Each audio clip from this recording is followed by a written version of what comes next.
You have your cards. You're happy with your cards. You've dug through the database to find them. They interact well with each other. You are now faced with, or in the case of particularly strong decks, overwhelmed with options. You have lots to do, lots to activate, and lots to summon. But you're unsure where you're headed, and by the end of it all, you have a flimsy field that's nothing at all like you imagined, and it gets wiped out in an instant. Has that ever happened to you? That, my friend, is because you didn't have a plan. To have a plan does not mean spoiling the spontaneity of unique situations that may occur by responding with the same practiced steps regardless of the circumstances. Rather, you must know your available options and limits in order to respond to said situations in a meaningful manner.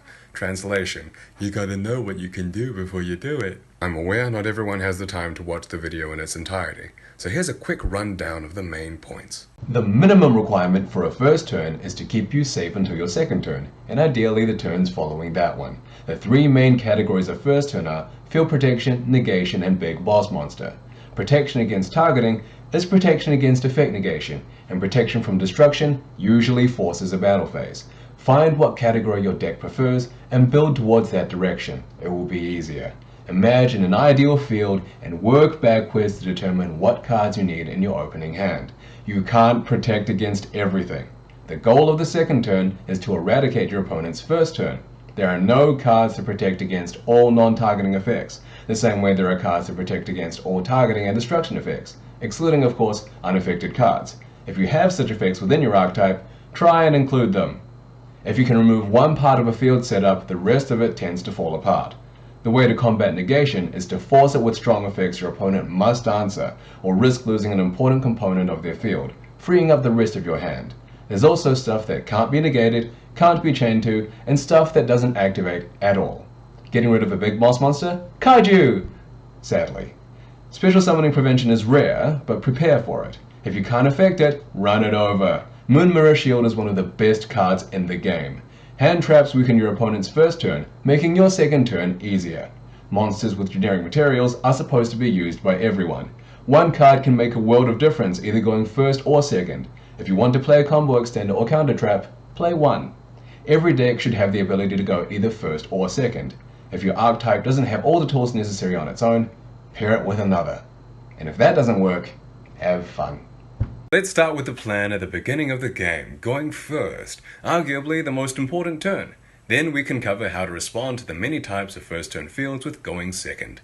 As you'll discover, if you weren't already aware, the type of first turn you aim to have will have a large bearing on the cards in your deck. Let's start with the bar low, the minimal requirement for a first turn, which is naturally surviving until your second turn. Your games won't be very long or enjoyable otherwise, and trust me, a lot of people are both willing and able to end your fun prematurely. The name of the game in your first turn is therefore safety, your safety. And it comes in three main forms: protection, effect negation, and big boss monster. Some decks prefer to have cards that mutually protect each other from your opponent's removal. Others prefer to have control over what their opponent is allowed to activate. And still others like to put a big fat GUNDAM on the field and pass turn. Many archetypes are any combination of these three factors. There are decks that deviate from these taxonomies, but are sufficient for the purposes of this explanation. Beginning with decks that prefer a protective setup. Individually, the cards themselves may offer incomplete protection, but together combine to form an impregnable construct. A prime example of this would be Melodious. Halogy can offer protection from destruction effects, and Aria can offer protection from targeting and destruction by battle. If you can special summon both of them, you get all the protections. A quick aside, not being able to be targeted by card effects sounds like it's supposed to prevent removal. And it is, although it's also Konami E's for preventing effect negation, as almost all effect negation targets, as I believe was the idea behind Hazy Flame. Similarly, with not being able to be destroyed by card effects, what it really means is it will force a battle phase. I think that's because a lot of the targeting effects are also destruction effects, which only leaves your opponent the option of running it over, as anyone who has ever tried to get rid of a Garunix will attest to. Dark Core, of course, still exists. Negation, on the other hand, forces your opponent to waste cards for the possibility of the other effects going through. This means your opponent must mount an offense with the much smaller remainder of their hand, if they can even do so at all afterwards. One big advantage of negation is that, unlike field protection, though strong in its own right, cannot defend against things that are not interested in removing your field, such as direct damage, deck out, or other alternative win conditions. In other words, it's good against anything that activates, which is pretty much everything.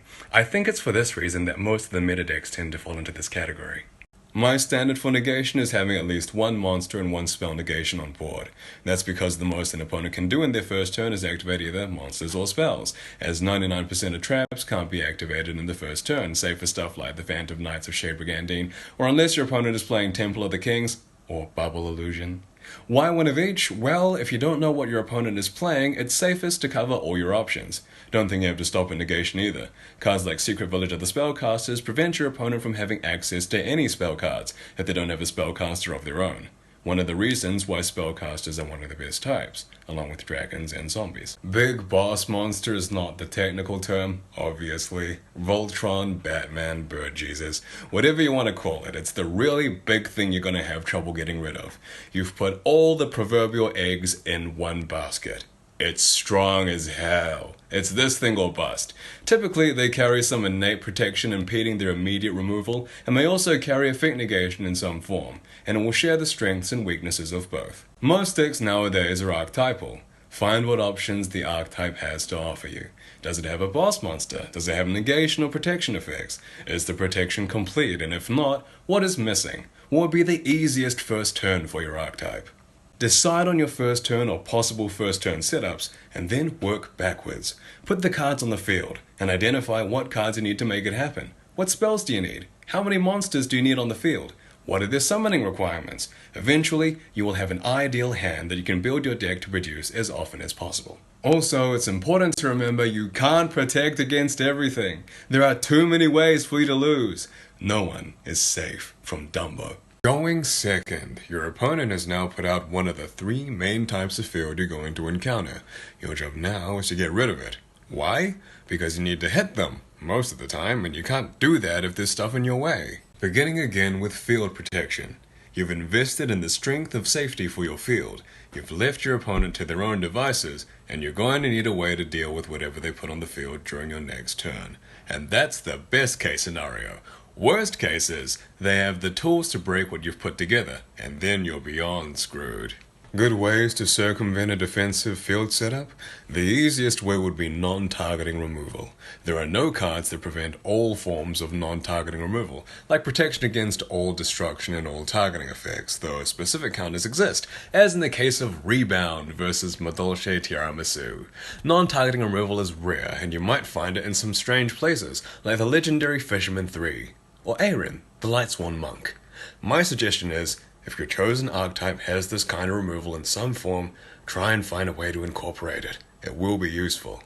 Superpolymerization is also a way to get rid of things if you're playing a fusion deck, though the instances in which will be used that way may be few. If you have no access to non-targeting removal, then the next best thing is non-targeting effect negation.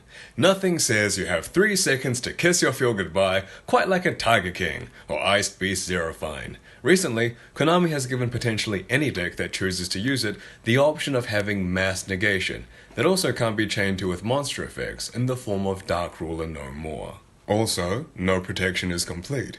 There's always somewhere they're weak. After you identify it, try to take advantage. For example, if your opponent is playing Melodious, and they can't be targeted or destroyed by card effects, and can't be destroyed by battle, do piercing damage. Lunalight Wolf and Leo Dancer will make quick work of anything in defense position.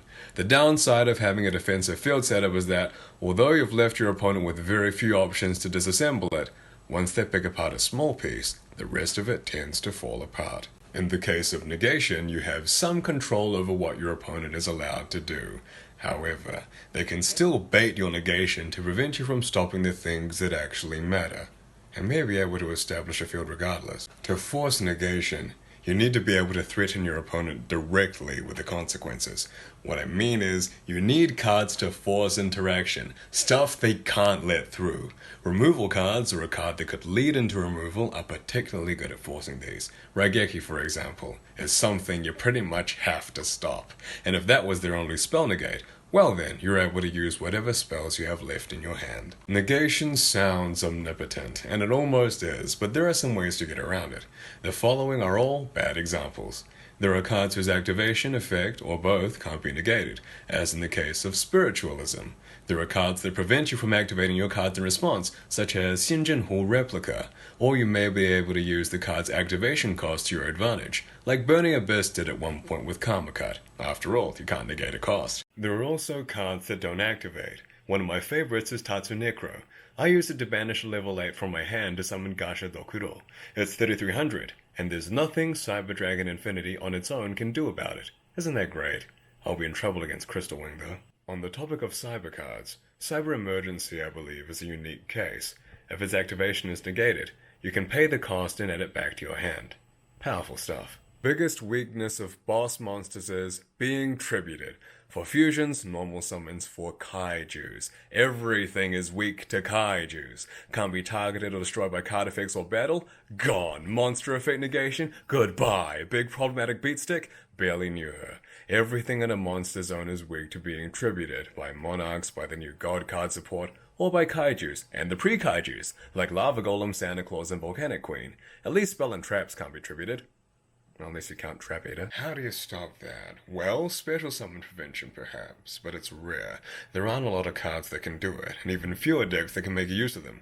Vanity's Ruler, Artifact Scythe, Domain of the True Monarchs, Arklord Crestia, Guard Dog, or cards that only allow a certain number of summons, like the very aptly named Summon Limit and Summon Breaker. Things that prevent special summoning can be used as an alternative to effect negation. Sort of. It prevents the effects of monsters that are special summoned. Combo decks that require the summoning of a lot of small dudes suffer most, and if your deck is all small dudes, then your hand is pretty much toast. Pack something for Crestia. You'll be glad you did. Remember, a game is defined by the best cards and the worst situations. Prepare for them. Say you don't want to go the kaiju route, and I don't blame you. What do? It's huge and I can't remove it with anything. True, well, make something the same size or bigger. Most of these big, unaffected by anything cards can be destroyed by battle. Magnus, Omega, Ultimate Falcon. Could be an extra deck monster like Angel of Zero, a main deck monster like Tyranno Infinity, a spell card like Moon Mirror Shield, or a trap card like Universal Adapter. Remember, just because something is unaffected doesn't mean you can't target it. You can normal summon Copycat, target Bird Jesus, and then have them both destroyed in battle. On that note, I usually use Raid Raptor Ultimate Falcon as a pretty good target you want to be able to reach, and most decks are capable of it one way or another. That's Muse Rhythm the String Gen plus Greatfly. Magnus is 3600 if you want to aim there, and the next most important benchmark is 4K, though it would benefit you to have something much bigger, which is why Moon Mirror Shield is one of the best cards in the game, because it's always 100 bigger than everything. Everything. Also, interrupting your opponent's first turn field setup could result in an incomplete field protection, one less negate, which could be crucial, and a less powerful boss monster that wasn't the one they were intending to summon, which is why people play hand traps, giving you something to do during your opponent's first turn. Personally, I'm broadly against the use of hand traps in most decks, because my philosophy is, recovery is better than prevention. Prevention is live if you have it before you have a problem, while recovery helps you deal with the problems once they've already manifested, and if you're not in a pinch, they might even help you win quicker, which is a much larger window of opportunity in my opinion. But that's my opinion, and I've never won a YCS, so take from that what you will. Every turn after the first and second should be treated as a mixture of both. After the service and the return, the rally ensues, each player trying to address the problems their opponent poses them, until one eventually out-finagles the other. If you're looking in the extra deck for potential monsters, you will no doubt have noticed a lot of extra deck monsters such as Crystal Wing Synchro Dragon have generic materials. This is Konami's way of telling you that they specifically made this card to give many decks the option of using it. If you're wanting to use one of those generic monsters, you can see if the deck you're playing has a pathway into it. Or you can see what sort of monsters your deck can reliably make, and choose from the options available to you. Do not overlook the difference one card can make. As you're planning your first turn, you might get a crazy idea that if you had this one card in your hand, you could produce an incredible field, but you're worried, because the card's a bit of a brick if you don't open with it, and it's unreliable, so there's no point in even using it. I would recommend you try it at one and see how you like it. Consider it as having a field that's inconsistently better. The price of opening incredibly, or maybe just outright winning some games, at the cost of drawing a bad card from time to time. Seems kinda worth it to me. Anecdote: I was once playing this Dragon Maid player who opened ridiculous turn 1. He activated something, and although I can't recall the specific card, it definitely wasn't Dragon Maid. The result was a field I could do nothing about. In my head I was thinking, can you do this all the time? Games 2 and 3, I never saw a field even half as dangerous as in game 1, and I realized, no, of course he doesn't. He plays that card at 1, and that's what happens when he has it. If you have a card that can give you an awesome field, why not play it at 1, and take the free games it nets you from time to time? That's the reason why stuff like Monster Reborn is so good, although that's not the only reason. Who wouldn't want to open with one of those? Similar story for when people used to play One Solemn Warning back in the day. You can still do the same thing, to be honest. If you're not sure how many of that one archetype specific counter trap to play, a good bet is probably 1. Reason being, it's generally for the first turn because that's when it's most useful. If you can only open Natria Landois, for example, throw a Magic Jammer in there. It'll be hilarious. Same deal for turn 2 as well. If you can have a card that can do immense damage to an opponent's field, why not play it at 1? Every deck should have the capacity to go first or second. It doesn't have to be reliable either. There could be 2 whole cards in your deck total that make sense only if you're going first, but have them in there. If you can't identify both of those options, combine your archetype with another. A lot of archetypes can work well together because they're gimmicks create synergy, or maybe on a macro level, like one provides monsters and the other gets rid of them. Basically, what you want is to have one deck cover the options that the other deck doesn't have to create a more powerful whole. It could be in the form of protection, an extra negate, or easing the process of summoning something difficult. The turn that a lot of decks struggle with is the first. If you truly cannot get access to the options that will allow you to have a good turn 1, then, and only then, once all options have been exhausted, would I say that you're playing a deck that is struggling and needs help and support. However, this is very rare, unless the stuff you're playing is truly old. Don't worry though, Konami will get to you eventually, and if they haven't for some time, maybe look back at your options and see if you can come up with a novel solution. You may just surprise yourself. And if you've resigned yourself to suboptimal first turns, get weird. Play Savage Colosseum with Threatening Roar. Play Elemental Mistress Doriada with Furin Kazan and Fuma Wave. Play Princess Cologne with Metal Silver Armor. Get crazy. Your first turn opening options and second turn removal options will reflect the card choices and numbers in your deck, the remainder of which are the cards that are essential to the deck's basic function. If you have these 2 aspects down, the majority of the deck structure should begin to take form. They aren't easy, however, especially not the first turn, but if you can crack that, then the hardest step has already been taken. Thank you for your time, Duelist. Good luck, and have fun. Thank you so much for watching, especially if you made it this far. I know it was long and boring, but it's over now. I really had too much to say this time. Anyways, any feedback is welcome. I'm still trying to figure out how to make these videos the best way possible, for ease of understanding. If you did find this video helpful, please consider leaving a like. It helps me out and lets me know that I'm on the right track. Also, I don't know exactly how many more of these there are going to be, but there'll definitely be a couple more. So if you're interested, please consider subscribing as well. That's all from me. I'll see you guys in the next one. Toodles.